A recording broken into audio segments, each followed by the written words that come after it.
চুল পাইকা সাদা, দাড়ি পাইকা সাদা, এখনো তুমি গুনাহ ছাড়তে পারো না, কবে ছাড়বেন জিজ্ঞেস করি বাবা।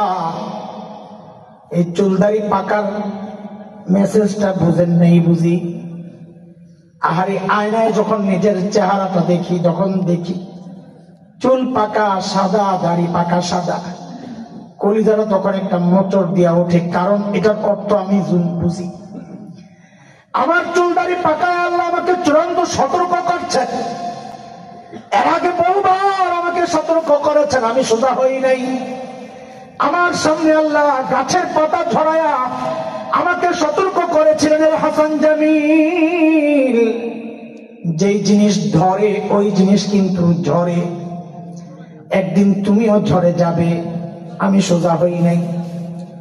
আমার সামনে আল্লাহ সূর্য ডুবায়া আমাকে সতর্ক করেছিলেন, রে হাসান জামিল, যেই জিনিস ওঠে ওই জিনিস কিন্তু ডুবে, একদিন তুইও ডুবে যাবি। আমি সোজা হই নাই। আমার সামনে দিয়ে আমার বাবার লাশটাকে আল্লাহ কবরে পাঠায়া আমারে সতর্ক করেছিলেন, হাসান জামিল, একদিন তোর সন্তানের সামনে দিয়েও তোর লাশটা কবরে যাবে। আমি সোজা হই নাই। আমার সামনে দিয়া আমার মায়ের লাশটারে আল্লাহ কবরে পাঠাইছিলেন। আমি দাঁড়ায়া দাঁড়ায়া কান্না করতেছিলাম। আল্লাহ আমাকে সতর্ক করেছিলেন, রে হাসান জামিল, একদিন তোর সন্তানের সামনে দিয়া তোর লাশটাও কবরে যাবে। তোর সন্তান গুলাও দাঁড়ায়া দাঁড়ায়া আব্বু আব্বু বলে চিৎকার করে, আব্বু আব্বু বলে চিৎকার করে করে কাঁদতে থাকবে। তারপরেও আমি সোজা হই নাই। এরে বাবা, এই চুল দাড়ি সাদা মানি বুঝেন? এত সতর্ক করার পরেও যখন আমি সোজা হই নাই, এইবার আমার শরীরের একটা অংশের মৃত্যু শুরু হয়ে গেছে। যে কোনো মুহূর্তে মালাকুল মাউত হুকুম পাইলে খাপ করে ধইরা নিয়ে যাবে। কার কখন ডাক চলে আসে রে বাবা? এর যুবক, তুই এমনটা মনে করিস না। তোর চুল পাকবে, দাড়ি পাকবে, আল্লাহ তোরেও সুযোগ দিবেন কিছু আমল করে নেওয়ার জন্য। না রে বাপ, না না না না। কার ডাক কখন চলে আসে? কত বাবাকে দেখেছি সন্তানের লাশ কাঁদি নিয়ে যাচ্ছে। কে জানে এই মজলিসেও এমন কেউ থাকতে পারে যার খবর নাই। সে বসে আছে এখানে, কিন্তু তার কাফনের কাপড়টা চলে আসছে দোকানে।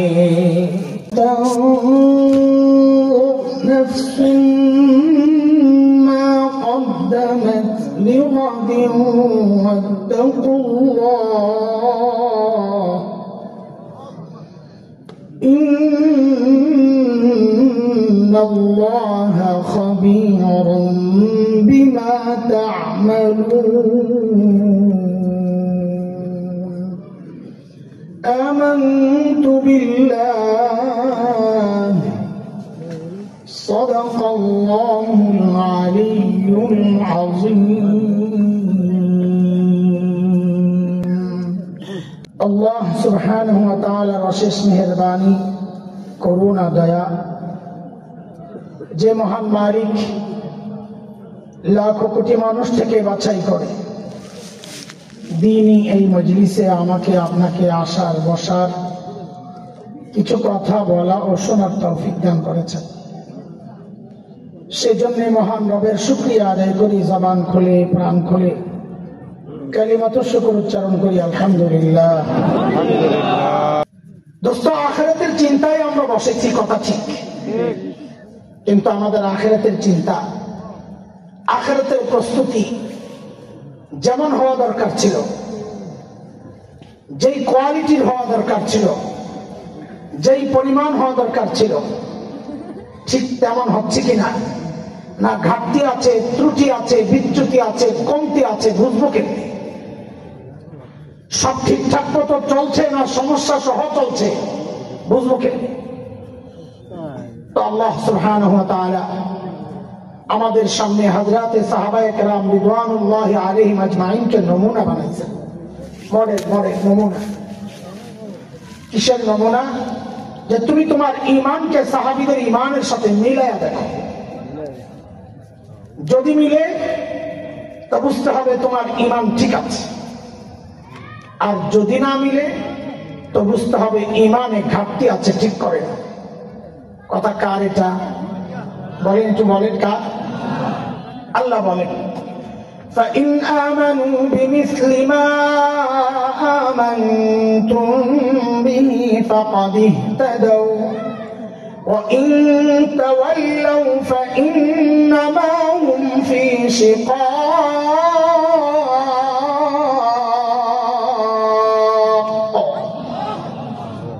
বলে তুমি তোমার তাকওয়াকে সাহাবীদের তাকওয়ার সাথে মিলাও। বলে কেন মিলাবো? তো আল্লাহ কি বলছেন সেটা পরে শোনেন, আগে ভাবটা শোনেন। আল্লাহ বলার ভাবটা কেন মিলাবা? তুমি যে মুত্তাকি তোমার পাশের মানুষ স্বীকার করে না। পীর সাহেবের কাছে পীর সাহেবের বউ মুরিদ হয় না। চিনি আপনি কোন মার্কা পীর? জিজ্ঞাসা করেন পীর সাহেবের লগে পীর সাহেব বলে দিচ্ছে তুমি কোন মার্কা পীর? জানি তেলা পোকাও একটা পাখি, তুমিও একটা পীর। বউয়ের কাছে দাম নাই তো। এক পীর সাহেবের লগে বউ খালি লেগে থাকে, লেগেই থাকে, লেগেই থাকে, লাগতে লাগতে বুড়া হয়ে গেছে, লাগালাগি জানে না। একদিন পীর সাহেব ঘরে ঢুকছে, বউ আহ কয়েক চিৎকার দিছে। কি হয়েছে? আরে খোদা, আমার কপালে আল্লাহ কি একটা পীর জোগাইলো। কি হয়েছে? বুড়া কালে আবার হঠাৎ করে কি হলো তোমার? আজকে দেখছি আমাকে বাড়ির সামনে যে পীর সাহেব উইরা উইরা যায়, তুমি তো ঘোরার দিন ল্যাংরায় ল্যাংরায় আহ। তো পীর সাহেব কয়, আহারে পোড়া কপাল, এতদিন মনে করছিলাম তোর দিল নষ্ট, এখন দিল শক্তিও নষ্ট। বলে কেন? ভালো করে খেয়াল করা দেখা নাই, ওটা যে আমি আসিলাম। এখন বউ কি কয়? তাই তো কই, পুরো সময় দেখলাম ডানা একটা ভাঙ্গা। জামাইয়ের কেরামতি স্বীকার করো। তো আল্লাহ তাআলা যেন বলছেন, বান্দা তুমি যে মুত্তাকি তোমার পাশের মানুষও তো স্বীকার করে না, আর আমার নবীর সাহাবীরা যে মুত্তাকি আমি আল্লাহ নিজে সাক্ষী দিচ্ছি। কেমনে সাক্ষী দিচ্ছেন? তা আল্লাহ বলেন কি জানেন? ফাইনাল পরীক্ষা যখন হয়, যিনি পড়ান তিনি পরীক্ষা নেন না আরেকজন নেই, বলেন না? তা আল্লাহ বলেন কি, আমার নবীর সাহাবীদেরকে আমার নবী পড়াইছেন। ফাইনাল পরীক্ষা নিছি, আমি পরীক্ষা নিয়ে দেখছি তাকওয়ায় অলবে ঈমানে অলব সব ঠিক আছে, পাস। কার কথা এটা? পরীক্ষা নিয়েছেন কে? সূরা হুজুরাতের 3 নম্বর আয়াতে আল্লাহ বলেন, ইন্নাল্লাযীনা ইয়াগুদ্দুনা আসওয়াতাহুম ইনদা রাসূলিল্লাহ উলাইকা আল্লাযীনা ইমতাহানা আল্লাহু কুলুবাহুম লিত-তাকওয়া লাহুম মাগফিরাতুন ওয়া আজরুন আযীম।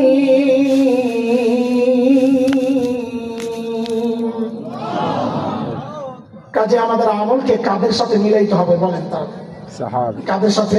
সাহাবীর সাথে। জোরে বলেন, সাহাবীদের সাথে। তো চলেন আল্লাহরে জিজ্ঞেস করে লই আগে, যে আল্লাহ যদি মিলে তো কি দিবেন আগে কোন? কষ্ট করুন, পোষাইতে হইব না। কথা কর না, বুঝেন না কিছু কথাবার্তা? না পোষাইলে কেউ কষ্ট করবো? তাকে পোষান লাগবো না? কথাটা এইভাবে বললে কেমন হয় জানি না, একদম আবেগের কথা। তো আল্লাহ জবাব দেন কি জানেন? সূরা তাওবার 100 নম্বর আয়াত। কি দিব? সাহাবীদেরকে যা দিছি তোমার আমল যদি তাদের সাথে মিলে তো তোমাকেও তাই দিব। কি দিছেন? বলে এক দিছি স্বীকৃতি, ওদেরকে জানিয়েছি যে আমি আল্লাহ তোমাদের উপর রাজি হয়ে গেলাম। কাজী দুনিয়ায় কারো আমল যদি আমার নবীর সাহাবীর আমলের সাথে মিলে যায় তো ওদের জন্য আমার ঘোষণা, আমি ওদের উপর রাজি হয়ে যাব। বলে আর বলে সাহাবীদের জন্য আমি জান্নাত তৈরি করে রাখছি। কাজী কিয়ামত পর্যন্ত কারো আমল যদি সাহাবীর সাথে মিলে যায় আমি ওর জন্য জান্নাত তৈরি করে রাখি। কার কথা এটা? সূরা তাওবা 100 আয়াত। والسابقون الأولون من المهاجرين والأنصار والذين اتبعوهم بإحسان رضي الله عنهم ورضوا عنه وأعد لهم جنات تجري تحتها الأنهار خالدين فيها أبدا ذلك الفوز العظيم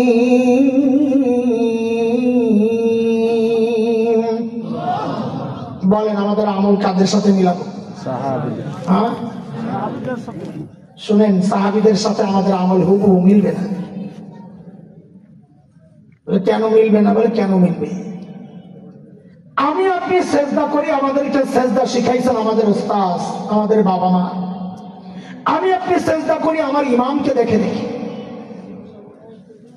আর সাহাবীকে সেজদা শিখাইছেন মুহাম্মদুর রাসূলুল্লাহ সাল্লাল্লাহু আলাইহি ওয়াসাল্লাম মিলবে কোথায় ওই ততক্ষণ কি বলবেন বলে বলতে চেয়েছি যেটা সেটা হচ্ছে মিলবে না আমাদের কাজ হচ্ছে কাছাকাছি যাওয়ার চেষ্টা করা কেন আমাদের বড়রা আমাদেরকে শুনিয়েছেন শিখিয়েছেন কি সেটা সোনার অক্ষরে লিখে রাখার মতো একটা কথা এটা যে দুনিয়ার জিন্দেগিতে সাহাবীদের যত কাছাকাছি পৌঁছতে পারবা হাসরে সাহাবীর তত কাছাকাছি উঠতে পারবা এখন হাসরে কতটা কাছাকাছি থাকতে চাও সিদ্ধান্ত তোমার ওই হিসাবে দুনিয়াও তুমি সাহাবীর কাছাকাছি পৌঁছার চেষ্টা করো এটা হচ্ছে উদ্দেশ্য বলা তবে এটা তো অনেক কঠিন কাজ সাহাবীদের মতো জীবনকে বানানো অনেক কঠিন কাজ এত সহজ না সাহাবীদের কোরবানি আমি আপনি হারাস জিন্দেগি চিন্তার চেষ্টা করলেও পারবো তবে নিরাশ হয়েন না সাহাবীকে বানাইছেন কে আমাদেরকে বানাইছেন জিবরাইল কে আল্লাহ সাহাবীদেরকে আল্লাহ নিজ হাতে বানাইছেন আমাদেরকে বানাইছেন নিজ হাতে কি দিয়া হুকুম দিয়া না নিজ হাতে খালাকতু বিয়াদি আল্লাহ বলেন খালাকতু বিয়াদি আমি নিজ হাতে বানাইছি যে আল্লাহ সাহাবীকে বানাইছেন ওই আল্লাহ আমাদেরকেও বানাইছেন তো আল্লাহ কি আমাদেরকে ঠকাইবেন নাকি আমাদেরও জিতার অনেক রাস্তা আল্লাহ রাখছেন দেরিতে আসাও এটা আমাদের জন্য জিতার একটা রাস্তা এটা মনে রেখে বলে মানে কি মানে বুঝেন একটু সূক্ষ্ম কথা আনন্দ খুশি হওয়ার মতো মনের প্রশান্তি অনুভব করার মতো একটা কথা আপনাদের এই এলাকায় জাজিরা মেরে টমেটোর চাষ হয় খুব হয় মাশাআল্লাহ তাহলে তো লাগছে কার ফুল সিজনে টমেটোর কেজি থাকে কত না তাহলে খুব কি হয় 5 টাকা হইলে না বুঝতাম খুব হয় আচ্ছা 20 টাকা ধরলাম বাদ দেন একটু বুঝে শুনে জবাব দেন তো এই 20 টাকার সিজনের টমেটোটা ফ্রেশ না ভেজা ফ্রেশ টাটকা মাশাআল্লাহ 3 মাস আগে টমেটো খাইছেন কত দিয়া আমার কষ্ট খালি বাড়া না পেনা 5 মাস আগে কত খাইছেন কত এক জায়গায় যাই খালি শান্তি পাইছিলাম যেখানে যাই শুনছি যে 300 টাকায় খাইছে ওকে বাইরে আমার কইলের শান্তি 200 টাকায় ধরা খাও না পাবলিক 280 টাকায় যখন শুনি 100 টাকা কই যারা মুসক দিয়ে ওরে আরে আমি বুঝি এমন ধরাটা খাইলাম আচ্ছা ওই 200 টাকার টমেটোটা অফ সিজনের ফ্রেশ না ভেজাল হ্যাঁ ভেজাল কারবারটা দেওয়া তো ফ্রেশটা খাইলো 20 টাকায় আর ভেজালটা খায় 300 টাকা আচ্ছা 200 টাকাই ধরেন কত 200 টাকা এই যে দামের তারতম্য হওয়ার কথা উল্টা এই তারতম্যের কারণটা কি বলেন তো সিজনাল বলেন না ঠিক আছে তাহলে সব ডরাইন না বলে নেবেন সাহস করে সিজনাল এখান থেকে একটা মূলনীতি বের করছে কি সিজনের জিনিস হয় ফ্রেশ রেট হয় কম না কম কেন দিবা আপনি আত্মীয় লাগে একুরেট ওইটাই আসল ডেট ন্যায্য রেট। অফ সিজনের জিনিস হয় ভেজাল, কিন্তু রেট হয়। এই মূলনীতি দিয়েই আল্লাহর কাছে একটা জোরালো আবেদন জানানোর সুযোগ আমাদের আছে। কি সেটা? আল্লাহ আমাদেরকে তো ইবাদতের সিজনে পাঠান নাই। বলে ইবাদতের সিজন আবার কোনটা? ওই যে যারা নবী আলাইহিস সালামকে দেখে দেখে ইবাদত করছে, নবী সিজদায় গেছেন, তারাও সিজদায় গেছে, বলে ইবাদতের সিজন। আমারও তো পাঠাইছেন ফিতনার জমানায়, ইন্টারনেটের জমানায়, অসভ্যতার চরমের জমানায়। ফিতনার জমানা মানে এটা হচ্ছে অফ সিজন ইবাদতের। আল্লাহ তো জানে কোন সিজনে পাঠাইছেন। কি হয়েছে কম? বলে আল্লাহ আমার যেহেতু অফ সিজনে পাঠাইছেন, তো আমার আমলে একটু ভেজাল থাকলেও থাকতে পারে, কিন্তু রেটটা বাড়ায় দেওয়া লাগবে। বুঝেন না এই কথা? আরে হাদিসে ইশারা আছে, হাদিসে এমন ইশারা আছে, আমি বানায় বলতেছি না, ওলামারা আছেন এখানে। হাদিস কি নাই? শেষ জমানায় সুন্নত আঁকড়ে ধরলে আল্লাহ শাহাদাতের সওয়াব দেন। তাহলে শেষ জমানায় সুন্নতের রেট বাড়ে কি বাড়ে না? বোঝা গেল শেষ জমানায় আমলের রেট বাড়ে। বুঝে আসছে না? এটা আমাদের একটা সুখের অনুভূতির একটা উপলক্ষ। এটা আল্লাহ যদি কবুল করে আর কি একটা সাথ। আবার বলেন আমরা আমাদের আমলকে কাদের সাথে মিলাম? দেখেন সাহাবী জীবনের একটা মৌলিক পয়েন্ট আপনাদেরকে বুঝাই। জীবনের অনেক বাঁক আছে, অনেক ধরন আছে, অনেক সাইড আছে। আমি একটা সাইড নিয়ে একটু কথা বলি। হযরত আব্দুল্লাহ ইবনে মাসউদ রাদিয়াল্লাহু আনহু, বিখ্যাত সাহাবী, তিনি তাবিঈদেরকে উদ্দেশ্য করে বলছেন। তাবিঈ বুঝেন তো কি? সাহাবীদেরকে দেখেন, সাহাবীদের পরে যারা মুসলমান না অমুসলিম? মুসলমান। মুসলমান হইলেই তাবিঈ। সাহাবীদেরকে দেখে দেখে আমল করছে যারা। ইয়াজিদ কারে দেখে আমল করছে? বাপের দেখে করে নাই? ইয়াজিদের বাপ সাহাবী না? হযরত মুআবিয়া। ওলামারা বলেন ইয়াজিদের সাহাবী বলেনি, তো তাবিঈ বলেনি। খালি সাহাবীদের যোগ ঈমানের সাথে পাইলেই তাকে তাবিঈ বলবে না। তাবিঈর মধ্যে তাবা শব্দ, অনুসরণ। সাহাবীর জীবন পুরোপুরি অনুসরণ করলে তাবিঈ, নাহলে তাবিঈ না। সাহাবীর মধ্যে সোহবত শর্ত, তাবিঈর মধ্যে তাবা শর্ত। মনে রাখতে পারবি ইনশাআল্লাহ। মাদ্রাসাওয়ালা ছাড়া তো এটা মজাটা পাই বলে কইলাম, সামনে আছে। তাবিঈদেরকে উদ্দেশ্য করে বলছেন হযরত আব্দুল্লাহ ইবনে মাসউদ রাদিয়াল্লাহু আনহু, ইন্নাকুম আকসারু সালাতান ওয়া আকসারু সিয়ামান ওয়া আকসারু জিহাদা মিন আসহাবি রাসূলিল্লাহি সাল্লাল্লাহু আলাইহি ওয়াসাল্লাম ওয়ালাকিন কানু খায়রাম মিনকুম। শোনো, তোমাদের নামাজ সাহাবীদের চেয়ে বেশি, তোমাদের রোজা সাহাবীদের চেয়ে বেশি, তোমাদের জিহাদ সাহাবীদের চেয়ে বেশি, কিন্তু সাহাবীরা তোমাদের চেয়ে দামি। তাবিঈরা কয় আমল বেশি আমাদের, দাম বেশি তাদের। এটা কেমন কথা? কারণটা কি? হযরত আব্দুল্লাহ ইবনে মাসউদ মৌলিক একটা পয়েন্ট বলেছেন, এটা হচ্ছে আমাদের মূল বিষয়। সাহাবীদের গুণ এটা। তিনি কি বলেন? সাহাবীরা দামি কেন? আমলের বেশির কারণে না। কেন? বলে ফাইন্নাহুম কানু আযহাদা মিনকুম ফিদ দুনিয়া ওয়া আরগাবা মিনকুম ফিল আখিরাহ।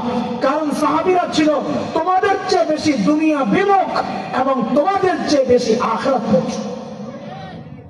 এটা হচ্ছে সাহাবীদের একটা মূল গুণ। তারা দুনিয়া বিমুখ ছিলেন আর আখিরাত মুখী ছিলেন। একটা উদাহরণ দিলে বুঝবেন ইনশাআল্লাহ আপনারা।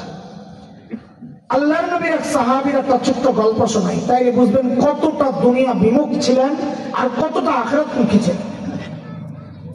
হযরত সাঈদ ইবনে আমির আল জুমাহি রাদিয়াল্লাহু তাআলা ইসলাম কবুল করছেন একটু দেরিতে, হিজরতের বেশ পরে। দেরিতে মুসলমান হলে কি হবে? ঈমান ছিল বড় পাক্কা। কত পাক্কা? একটা ছোট্ট গল্প শুনলেই বুঝবেন কত পাক্কা ছিল ঈমান। হযরত ওমর রাদিয়াল্লাহু আনহু যখন খলিফা, ওমর নরম না গরম? কেমন গরম? শয়তানও যার ডরে আরেক রাস্তায় চলে যেত। এটা হলো উদাহরণ ওমরের গরমের। ওমর যখন খলিফা, হযরত সাঈদ আয়েশা একদিন বলতেছে, ওমর আল্লাহ দায়িত্ব দিয়েছেন ঠিকঠাক মতো আদায় করেন, নাইলে কিন্তু খবর আছে। বাপ রে বাপ, বেড়ার করি যায় সাহস কত। এই সাহস কই পেল? মানুষ নিজে যত সৎ হয় তার সাহসও তত উঁচা হয়। নিজের মধ্যে 2 নম্বরই থাকলে কথা বলবে মিনমিন মিনমিন করে, আর তেলের জিব্বা খালি করে কথা চলে না, তেল না দিলে। বুঝেননি কিছু? হাত দরকার নেই। হযরত ওমর যখন এই কথা বলছে, এই দুনিয়ার শাসকরা হইলে কি করতো? হ্যাঁ, আমারে থ্রেট দেয়, মুখের উপর ভদ্রতার সাথে বিদায় করে এই গোয়েন্দা সংস্থারে কইতো, এটার তেল বেড়ে গেছে, এটারে আয়না করে ঢুকা, ঠিক নেই? কিন্তু তিনি তো আল্লাহর নবীর সাহাবী, তার কাছে এই লোকের অনেক মূল্য, যার সব সাহস আছে। হযরত ওমর ধরছেন, আরে ভাই তোরই তো দরকার। জোর করে ধরে সিরিয়ার এক শহর হিমসের গভর্নর বানায়া পাঠায় গেছে। যা, সামনের কথাগুলো বুঝার জন্য 2টা কথা একটু মাথায় ঢুকায় রাখেন, তাহলে সামনের কথা বুঝা সহজ হবে। যে অঞ্চলের মানুষ যত ধনী হয়, ওই অঞ্চলের জনপ্রতিনিধি যারা, তারাও ওই রকম ধনী হয়। এলাকার প্রভাব। আজকের দুনিয়ায় Bangkok, Singapore, Thailand, Dubai, Abu Dhabi, Karachi, Bombay, আমাদের চিটাগাং, এগুলো যেমন বাণিজ্যিক শহর, ওই সময় গোটা দুনিয়ার বাণিজ্যিক শহর ছিল সিরিয়া। এবার বুঝে শুনে বলেন তো, সেই সিরিয়ার শহর হিমসের গভর্নর ধনী হওয়ার কথা না গরিব হওয়ার কথা? ধনী হওয়ার কথা। কেমন ধনী? এক শব্দে বলেন, সময়ের সেরা ধনী। বলেন সময়ের সেরা ধনী। কিন্তু কেমন সেরা ধনী একটু দেখেন। ওই যে দুনিয়া বিমুখ, উদাহরণ দিচ্ছি। হিমস থেকে এক দল আসছে হযরত ওমরের সাথে সাক্ষাৎ করার জন্য। তাদের অর্থনৈতিক মন্দা চলতেছিল, এই অভিযোগ নিয়ে। হযরত ওমর তাদের কথাবার্তা শোনার পর বললেন, তোমরা একটা কাজ করো, হিমসের গরিবদের একটা লিস্ট দাও, আমি রাষ্ট্রীয় কোষাগার থেকে ওদের জন্য কিছু বরাদ্দ দিয়ে দিই। হিমসের লোকেরা ভাবলেন, লিস্ট যেহেতু চাইছে, কষ্টেরটা লম্বা, সুযোগ পাইছে। হযরত ওমরের সামনে পেশ করছে ফুকারা ও হিমসের গরিবদের লিস্ট। সাইয়েদনা ওমর লিস্টটা হাতে নিয়ে অবাক হয়ে তাকায় আছেন। কেন? কারণ তিনি দেখেন যে ওই লিস্টের শুরুর দিকেই হিমসের গভর্নর সাঈদ ইবনে আমির আল জুমাহির নাম। কল্পনা করা যায়? সাইয়েদনা ওমর জানতে চাইলেন, আমি এরকম ফাতে ওরকম, কি ব্যাপার তোমাদের গভর্নর বুঝি গরিব মানুষ? হিমসের লোকেরা জবাব দিলেন, বালা আমি অরুণা অরুণা, আমাদের গভর্নর শুধু গরিব না, হিমসের মধ্যে সবচাইতে গরিব। হযরত ওমর এই কথা শুনি না এত খুশি হয়েছেন, সাথে সাথে 1000 স্বর্ণ মুদ্রা প্যাকেট করে দূত মারফত পাঠাইয়া দিচ্ছেন, যাও আমার পক্ষ থেকে আমার সাইদকে একটা হাদিয়া দিয়ে আসো। কত? 1000 স্বর্ণ মুদ্রা মানি বুঝেন? 1 স্বর্ণ মুদ্রা মানি হচ্ছে হানাফি মাযহাব মতে 3.2 গ্রাম একটা। সেই হিসাবে যদি ধরেন তাহলে 3.5 মুদ্রায় 1 ভরি হবে আর কি, কাছাকাছি। তার মানে 1000 স্বর্ণ মুদ্রা মানে প্রায় 350 ভরি সোনা। কত ভরি? 4 কেজির কাছাকাছি। দূত যখন এই বিশাল অঙ্কের হাদিয়া নিয়ে হযরত সাঈদের কাছে পেশ করছে, হযরত সাঈদ প্যাকেটটা খুলে যখন বুঝলেন এই বিশাল অঙ্কের হাদিয়া তার জন্য, তিনি সাথে সাথে প্যাকেটটাকে ছুঁড়ে মেরে চিৎকার দিয়ে বলে উঠলেন, ইন্না লিল্লাহি ওয়া ইন্না ইলাইহি রাজিউন। কি পড়ছেন? হাদিয়া পাইলে ইন্না লিল্লাহ পড়ার কথা না, আলহামদুলিল্লাহ। হ্যাঁ, আপনারা কি করতেন জানি না, আমার ইমানের যে হালত, এমন একটা পোটলা যদি পাইতাম, দৌড় দিয়ে ভিতরে যায় যে কয়টা লাভ দিতাম আর আলহামদুলিল্লাহ যে কয় হাজার বার পড়তাম আল্লাহ জানে। বিশ্বাস না হলে দিয়ে দেয়। আল্লাহ নবীর সাহাবী কি বলছেন বলেন না, কথা বলেন না, কি বলছেন? এমন ভাবে চিৎকার দিয়ে ইন্নালিল্লাহ পড়েছেন, বউ তো ভেতর থেকে ভয় পায় গেছে। আরে মদিনা থেকে দূত আসছে, না জানে কোন দুঃসংবাদ নিয়ে চাল্লাই। সাথে সাথে জানতে চাইলেন আকুতিলা উমর ইবনুল খাত্তাব, কি ব্যাপার সাইয়েদনা ওমর বুঝি শহীদ হয়ে গেছেন? এইভাবে ইন্নালিল্লাহ কেন পড়লেন? হযরত সাঈদ জবাব দেন, না না, ঘটনা তা না, বরং তার চেয়েও মারাত্মক, তার চেয়েও। বউ আবার জানতে চাইলেন আকুতিলাল মুসলিমুনা ফি মারিকা, তাইলে কি কোন যুদ্ধে মুসলমান ব্যাপকভাবে শহীদ হয়ে গেল কিনা? হযরত সাঈদ জবাব দেন, না না, ঘটনা তাও না, বরং তার চেয়েও মারাত্মক। বউ কহে, রে খোদা, এর চেয়ে মারাত্মক ঘটনার কি হইব? আরে না জানি আমার জামাইয়ের কল্যাণা নীতি বাড়াইছে। বউ তো ভিতরে কল্লা শুকায় গেছে, আমার কি হইব? আরে বলেন না, কেন ইন্নালিল্লাহ বলছেন? আল্লাহ হযরত সাঈদের জবাবটা শুনেন, কেন ইন্নালিল্লাহ বলছেন। এই ছোট্ট একটা জবাব কিয়ামত পর্যন্ত উম্মতে মুসলিমা যদি কেউ দুনিয়া বিমুখ হতে চায়, এই ছোট্ট জবাবটাকে সাইনবোর্ড বানাইয়া নিজের জীবন সে আগাইয়া নিতে পারবে। কি কথা, কেন ইন্নালিল্লাহ বলছেন? হযরত সাঈদ জবাব দিচ্ছেন, উদখিলাত আলাইয়া দুনিয়া লিতুফসিদা আখিরাতি, আরে আমার ঘরে দুনিয়া ঢুকায় দেওয়া হয়েছে আমার আখিরাতকে বরবাদ করার জন্য। সাথে সাথে বিবিকে বললেন, আমি চাই মদিনার দূত আমার ঘরে থাকতে থাকতে এই 1000 স্বর্ণ মুদ্রা তুমি হিমসার গরিবদের মধ্যে বিলাইয়া দিবা। কি বুঝলেন? কোন শাসকের মধ্যে যদি দিনদারি থাকে তো নিজের বরাদ্দের টাকাটাও জনগণকে বিলাইয়া দিয়ে, আর শাসকের মধ্যে যদি দিনদারি না থাকে তো জনগণের বরাদ্দের টাকা মাইরা বিদেশ যায় বাড়ি বানায়। ঠিক না কথা? বিবিরে যখন কইছে সব দিয়া লাও, বিবি তো আর আমাদের বউ না, কার বউ? কথা কই আমগো বউ, যদি আপনাকে বউর কথা কই না, আমাদের কথা কই, সামনে নাই যা ইচ্ছা কইয়া লই।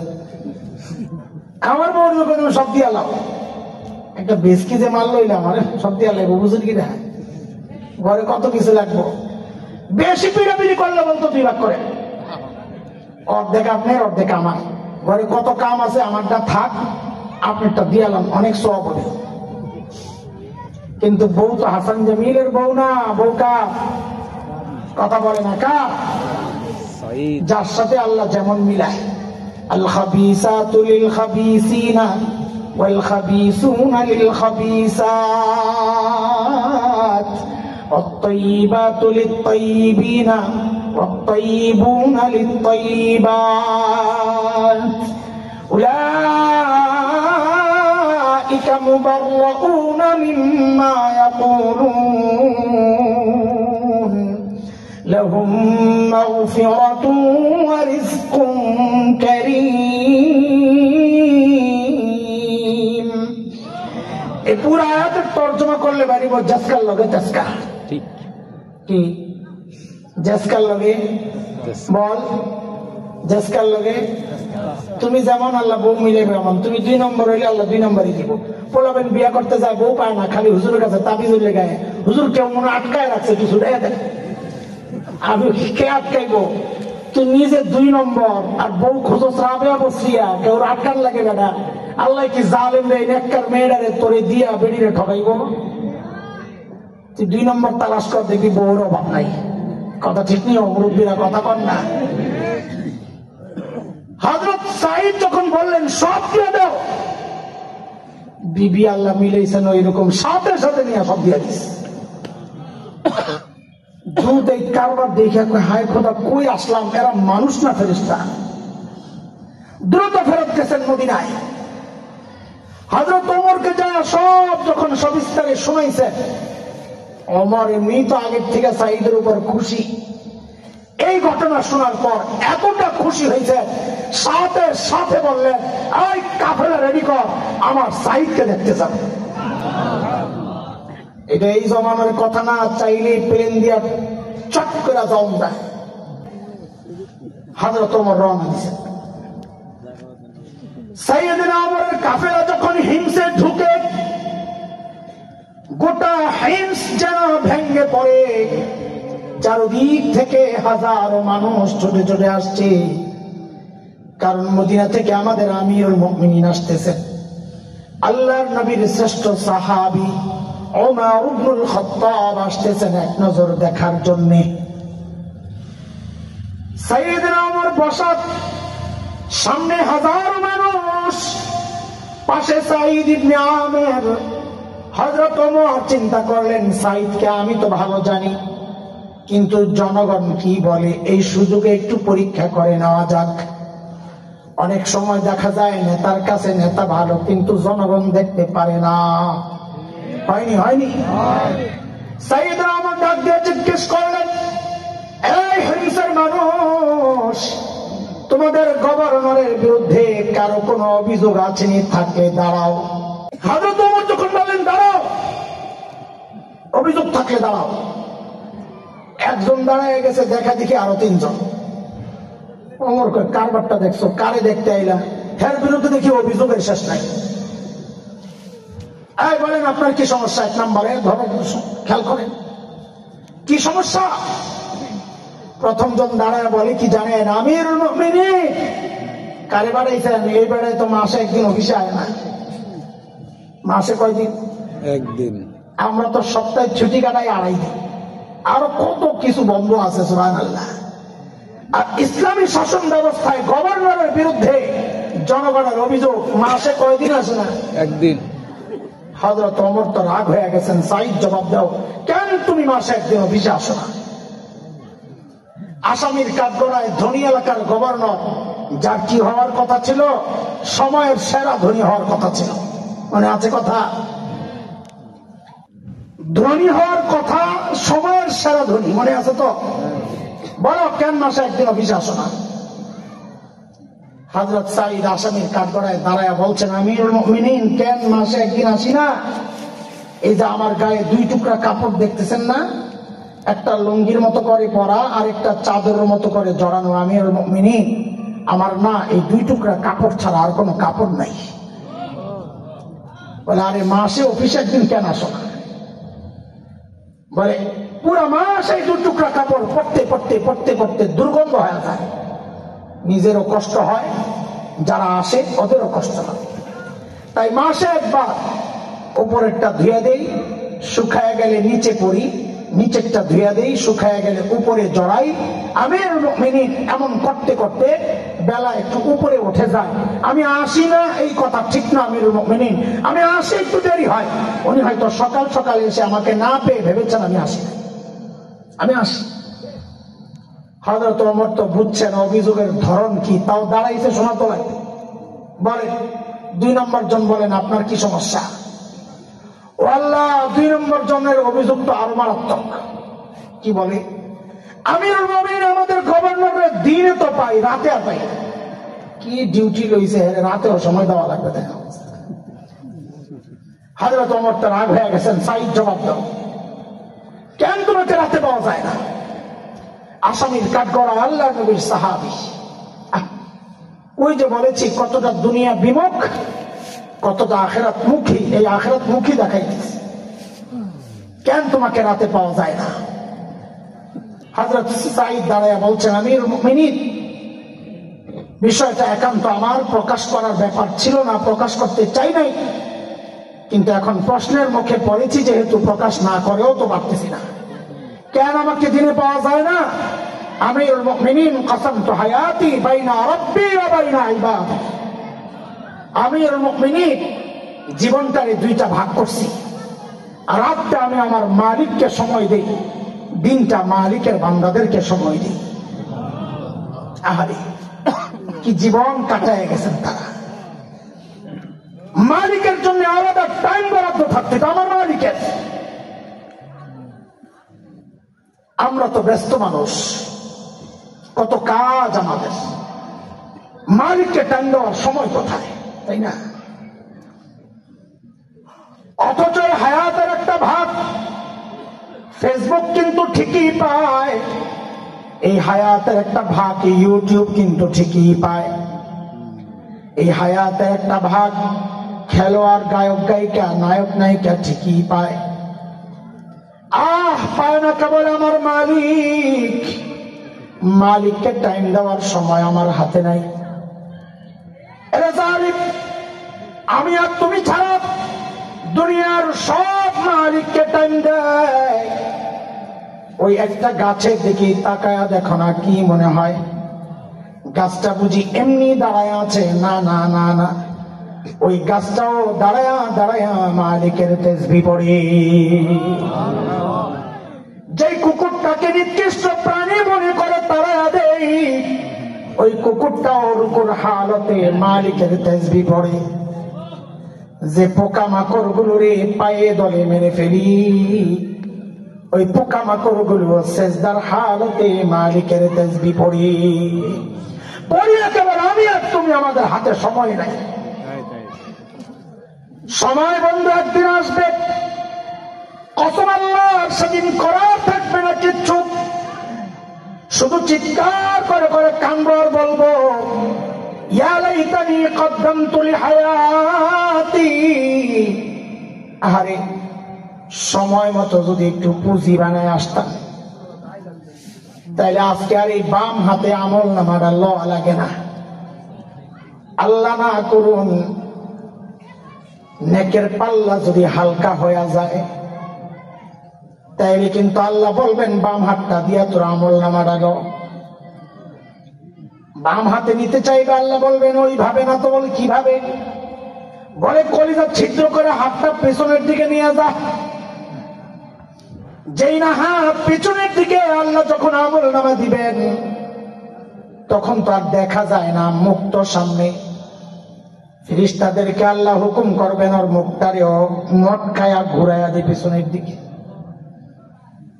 হায়রে, পিছনের দিকে মুখটা নেওয়ার পর যখন আমল নামার দিকে নজর পড়বে, আমল নামা দেখাই দিবে একটা চিৎকার, কি বলে, আলাইতা নিলাম উতা কিতাবিয়া।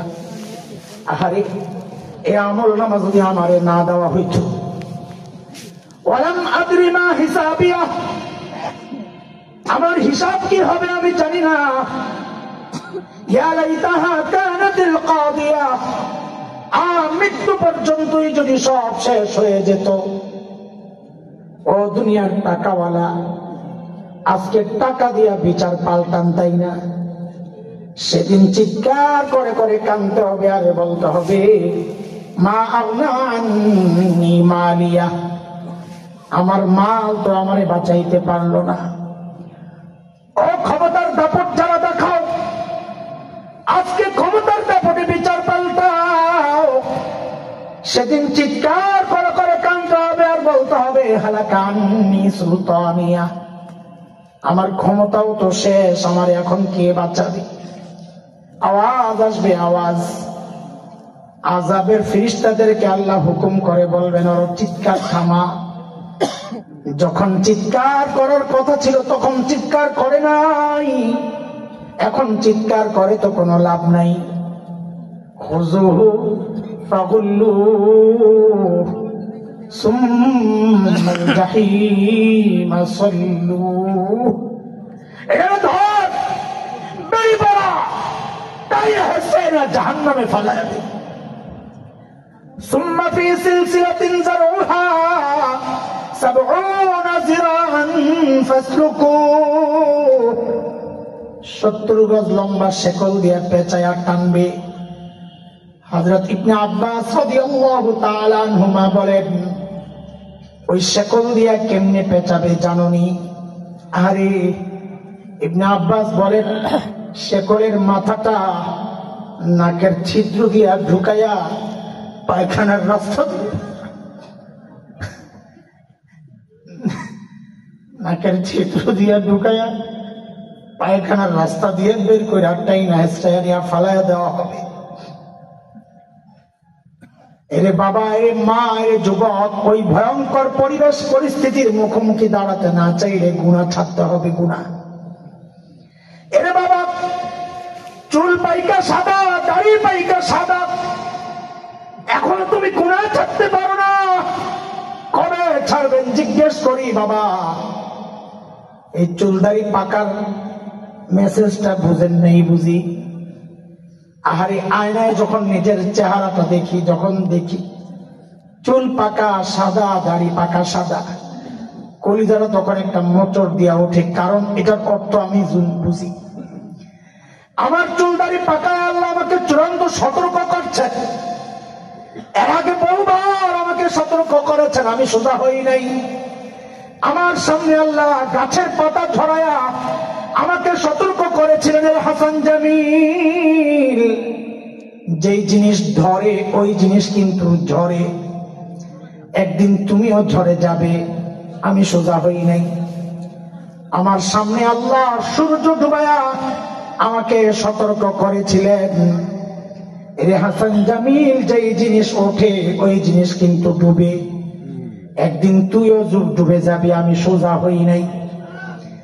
আমার সামনে দিয়ে আমার বাবার লাশটা আল্লাহ কবরে পাঠায়া আমার সতর্ক করেছিলেন, হাসান জামিল, একদিন তোর সন্তানের সামনে দিয়েও তোর লাশটা কবরে যাবে। আমি সোজা হই নাই। আমার সামনে দিয়া আমার মায়ের লাশটারে আল্লাহ কবরে পাঠাইছিলেন।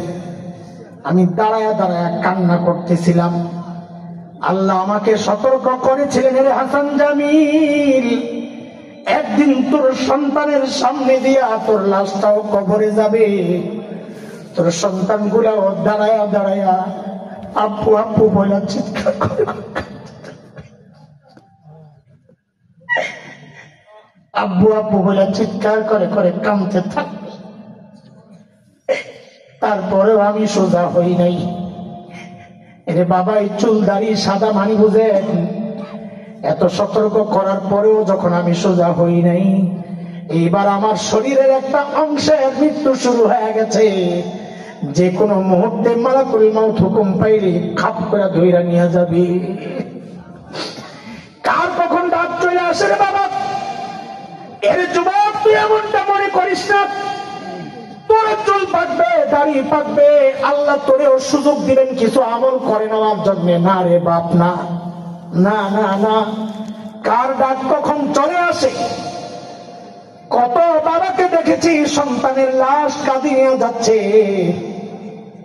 কে জানে এই মজলিসেও এমন কেউ থাকতে পারে যার খবর নাই।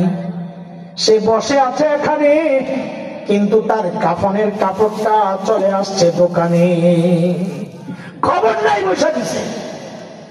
কে জানে, কাউকে খবর পাইতে পারে। বয়ান করে গেল হাসান জামিল তো দুনিয়ায় নাই। বাবা, গুনাহ ছাড়ে, গুনাহ ছাড়ে। আরে গুনাহওয়ালা চোখ নিয়ে মালিকের সামনে কেমনে দাঁড়াবো বলেন তো যুবক? এই গুনাহওয়ালা কান নিয়ে মালিকের সামনে কেমনে দাঁড়াবো বলেন না? এই গুনাহওয়ালা হাত পা নিয়ে মালিকের সামনে কেমনে দাঁড়াবো?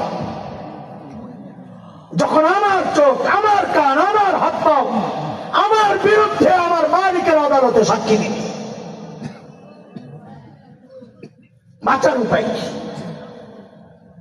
হায় হায় হায়, বাঁচার উপায় একটাই। এই যে আজকে বুখারীর দর্শে আমার ভাই বলবেন, আমল নামাকে ভারী করেন, ভারী করেন। ভারী করার জন্য নবী তাসবিহ শিখাইছেন। আমল নামা ভারী তো ফি জান্নাতি, ফাম্মা মান সাকুলাত মাওয়াজিনু ফাহুয়া ফি আইশাতির রাদিয়া। যার আমল নেক দ্বারা ভারী, আল্লাহ বলেন সে সরাসরি জান্নাতি।